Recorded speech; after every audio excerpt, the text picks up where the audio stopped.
Migala. Me quedó muy grabado el pedo de, a partir de las caravanas migrantes, sobre todo las caravanas migrantes haitianas, eh, cómo en un país tan pobre como Haití, aún así necesitas recursos para poder migrar. Entonces, entrevistaban a una chica, ¿no? Y le preguntaban, oye, pues, ¿cómo fue que migraste acá? Entonces ahí, cuando llegaron a Chiapas. Entonces lo que dice la chica es que les cobraban cerca de $300 por persona, ¿no? O sea, unos 6,000 pesos mexicanos, ¿no? Entonces, no solamente era ella, su pareja y su hijo. Entonces, estamos hablando que tuvo que juntar $900 para poder migrar a Chiapas. O sea, ni siquiera para poder migrar directamente a Estados Unidos, sino a Chiapas. Sí, fue Entonces, lo que alcanzó. te pone a pensar también mucho de, o sea, sí, la migración está limitada a las personas que tienen el dinero para poder migrar, aún en condiciones de pobreza. Debes de tener algo de dinero. Entonces, hay mucha gente en las comunidades en el país que lo que hacen es ahorrar durante mucho tiempo para poder pagar, para poder pagarle al banquero, para poder pagar su paso por el país y llegar a Estados Unidos. Se terminan las pinches historias más culeras. Ahí está en el libro pagan un varísimo y los dejan abandonados en medio de la nada, los secuestran, los meten allá a casas de seguridad, que es todo lo contrario a lo que el nombre dice. No, y por ejemplo, todo el término en Tijuana, o sea, de las casas de seguridad, o sea, sí, llegan ahí a Tijuana y los abandonan, tal cual, o los que se mueren en los camiones. A los que secuestran, a los que les quitan todo el dinero que llevan para viajar. Pero lo que voy es que, entonces, horrible. Persona que no migra, hay personas que no migran porque no tienen los recursos para migrar, pero si pudieran tener los recursos, migrarían. Entonces, en contra de ellos. Hay gente que expone, perdón, durante años trabaja para poder migrar. Sí. Entonces, eso es como terrible, a veces aún más terrible. O sea, estás juntando dinero en un lugar donde no hay oportunidad para pagar tu boleto de salida sabiendo lo que te va a esperar. Yo tenía un ejemplo, nada más para terminar.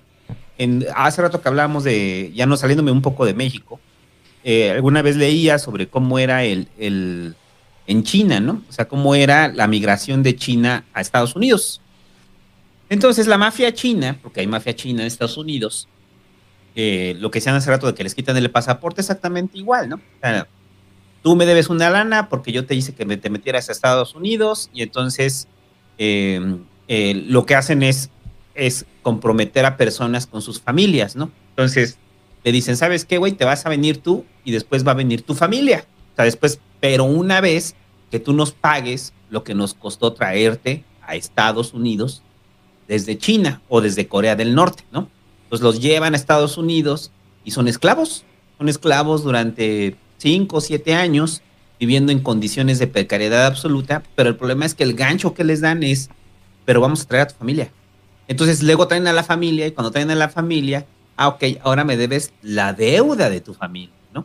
Entonces, y digo, todo eso lo orquesta la mafia china en Estados Unidos. Ahora, entonces, la gente que puede viajar, así como dado el modelo económico, pues se endeuda para su pase al infierno, ¿no, cabrón? En la espera de mejores condiciones de vida, y creo que eso es terrible. La conversión es muy baja, de hecho, de migrantes que intentan llegar a Estados Unidos, son muy pocos los que lo logran, y hay personas que realmente, bueno, en Ambulante, la gira de documentales, hicieron un reportaje sobre los migrantes que están ahora en Tijuana, ¿no? Los migrantes haitianos en Tijuana. Y dos güeyes pidieron ser refugiados en Estados Unidos y tuvieron que esperar 9 meses en Tijuana, varados en Tijuana, trabajando en restaurantes y así en Tijuana, completamente desarticulados de esa comunidad porque no hablan español, güey. Nadie los pela, están ahí ilegales. Entonces, como pudieron, se medio integraron a la comunidad de Tijuana y ya después les dieron su entrada a Estados Unidos. Y una vez en Estados Unidos los encarcelan, los mantienen encarcelados por tiempo indefinido, entre 1 mes y 9 meses, y después los expatrian por la ruta más larga y tormentosa posible. Agarran un pinche camión y se los van llevando de camión desde Tijuana hasta el otro lado del océano, y luego los embarcan a la verga. Y su periplo dura 1 año y medio sin saber si van a poder cruzar de Tijuana a San Diego. Sí, es 1 año y medio varados a expensas del gobierno, de los estados. Es, como dice el santo, es terrible. Vi un caso bien Y similar, pero parecía la crueldad y el absurdo. Eran unos salvadoreños que igual pasaron 6 meses cruzando la ciudad, cruzando todo México, porque pues, es un territorio difícil y cruel. Llegaron a Tijuana, se esperaron otros meses, y cuando finalmente llegaron, bueno, primero separan a las familias, ¿no? Porque como tú eres un delincuente, pero el niño no es delincuente porque no lo podemos encarcelar porque es menor de edad, entonces les quitan a sus hijos en la frontera. Es la gran tragedia de la que nadie está hablando. Apenas el año pasado se perdieron 3,000 niños y no hay ni siquiera un registro de dónde están esos pinches niños que tienen en los campos de hay varias concentración fotos ahí gringos. que Pero lo cruel y lo absurdo es que después de que les quitaron a sus hijos, después de que estuvieron ahí un año esperando entrar a los Estados Unidos, cuando finalmente los sacan de estos campos de concentración, los metieron a un avión de regreso a El Salvador. Pasaron un año y regresaron en 2 horas. Y uno de ellos estaba diciendo en la entrevista, es que no están lejos. ni siquiera está tan lejos. No, pero hay varias fotos, ¿no? Que documentan eso. En WordPress Fotos salió la foto de cómo le están quitando a una madre a su hijo, así. Casi arrancándole al niño de los brazos a la madre. Hay otra donde está la madre protegiendo al niño. Y la fotografía famosísima que se hizo del niño árabe tirado en la playa de España ahogado, ¿no? Creo que es España, no sé si es en Europa o en Italia. Está tirado ahí, ¿no? Y cantidad de migrantes ahí, africanos que quedan varados en el océano, ahogados. Cantidad de migrantes ahogados que están ahí en el océano, ¿no? Poblando la Atlántida.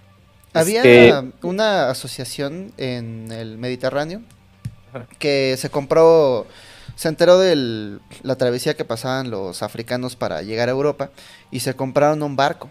Entonces ellos lo que hacían es que patrullaban todo el, el Mediterráneo.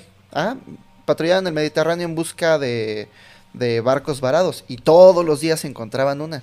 Todos los días se encontraban un barco varado, que ni siquiera son barcos, son lanchas inflables en las que caben 8 personas. Bueno, ahí van 40 cabrones. Y como caben 8 personas y van 40, se hunden a medio El camino a Italia ahí. ajá, y este barco lo salvaba. Pero en Italia, precisamente porque están llegando, como es el punto de entrada, es como el México de Italia es como el México de Alemania. Entonces, Hay como dos es caminos. Es el camino caminando por el estrecho de España o en mares de Italia, ¿no?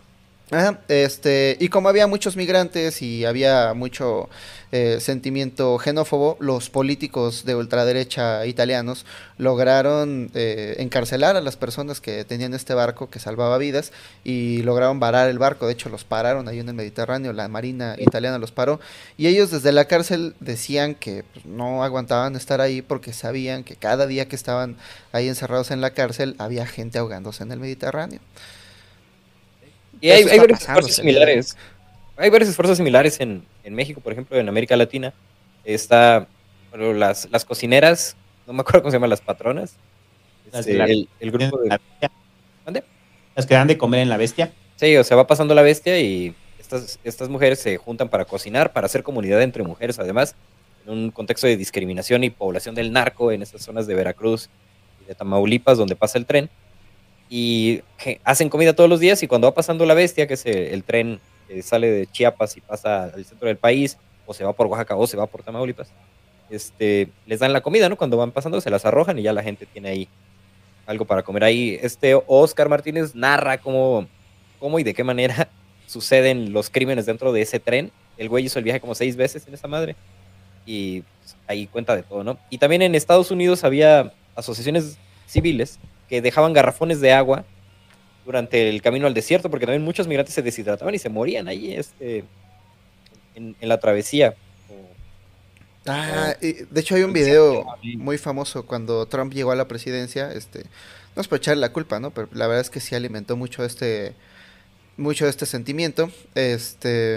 Había gringos que un día dijeron, pues sí, tienes razón, hay que defender a la nación, hay que construir un muro, yo voy a hacer mi parte, y con la mejor de las intenciones, se iban al desierto en sus trocas a romper estos bidones de agua, agujerearlos para que se escapara el agua. Que no tuvieran ni agua la pobre gente, ¿no? Que estaba ahí varada. Inhumano, totalmente. Para que Los los migrantes vieran ahí el garrafón roto y Vale. dijeran, pues ni modo, nos regresamos. Los Minutemen, ¿no? O sea, que Los Minutemen. también estaban los pinches snipers. Hay un tema ahí muy divertido que, bueno, era una parodia, pero reflejaba una realidad muy cruel. No sé si veían las luchas gringas cuando eran morros. Sí. Había un güey, Eddie Guerrero, o sea, todo el mundo conoce a Eddie Guerrero, el papi de papis, el gringo. Ese güey le hicieron una pelea fictiva, o todo un arco narrativo contra un güey que era John Bradshaw Layfield o algo así, JBL. Ese güey representaba y encarnaba al norteamericano pro-Trump antes de que Trump existiera.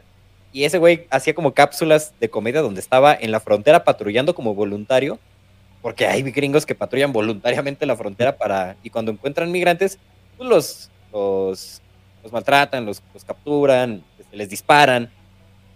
Ha habido asesinatos de eso por los voluntarios de la patrulla fronteriza, y ese güey, ese luchador, era un pseudo militante de eso, ¿no? Y se juntaba con otro güey, el Kurt Angle, que era el pro americano, así total. Ese güey encarnaba el símbolo del águila norteamericana, la madre, y el pinche Eddie Guerrero llegaba y los madreaba a todos y se burlaba de eso, ¿no? En una especie como de reivindicación que hizo la compañía de luchas gringas, pues, de los migrantes en Estados Unidos. Súper culero todo eso que hacen las patrullas fronterizas voluntarias, y el gobierno estadounidense tiene como la mejor inversión de tecnología en la captura y la detección de migrantes hoy por hoy. No hace falta un muro. No hace falta un muro. Esos güeyes tienen drones, ¿no? Que patrullan. Ya ni siquiera hay como patrullas. Ya nada más hay drones sobrevolando las zonas de migración y de tránsito humano. Detectan grupos humanos con inteligencia artificial, digamos, ¿no? Con programas que dicen, ahí van caminando unos güeyes. Pues Ya a eso se saben dónde están y dedica. mandan. A eso se dedica Helsing, la corporación en la que Daniel Ek invirtió 100 millones de euros. Daniel Lenk. Hacen drones con inteligencia artificial y de reconocimiento facial. ¿Para qué? ¿Para qué? Pues para detectar migrantes y mandar ya las patrullas fronterizas, y ya no tengan que estar como patrullando tanto tiempo. Los puedan detectar rápidamente y expulsarlos con la mayor eficiencia posible. Ahí es cuando entra el rollo de... O sea, tampoco necesitan, somos el muro sur. Somos el pinche muro sur. Y actuamos como el muro sur. Sí. Para hacer el primer filtro. Entonces, antes de que lleguen a eso, ¿no?